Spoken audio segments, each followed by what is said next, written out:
Welcome to the Rim Break Rodeo. We hope this video helps. Start by combining wet ingredients to bind no-bake Quaker Oats cookies. In a small saucepan, warm 1/2 cup peanut butter, 1/3 cup honey, and 2 tablespoons milk over low heat. Stir constantly for 3 to 5 minutes until smooth and slightly thinned but not boiling. If you prefer butter, substitute 2 tablespoons melted butter. Remove the pan from heat and let the mixture cool for 2 minutes. This keeps the oats from cooking and preserves texture while you prepare the dry mix.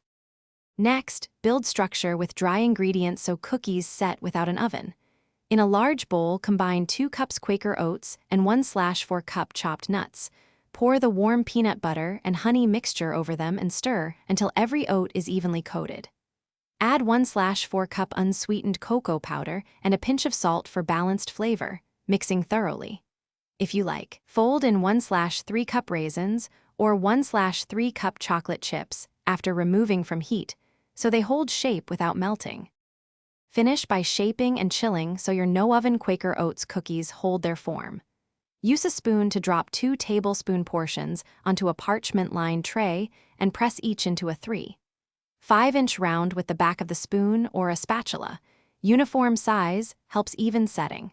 Place the tray in the refrigerator for 45 to 60 minutes until cookies are firm. Store cookies in an airtight container for up to 5 days at room temperature or 10 days refrigerated.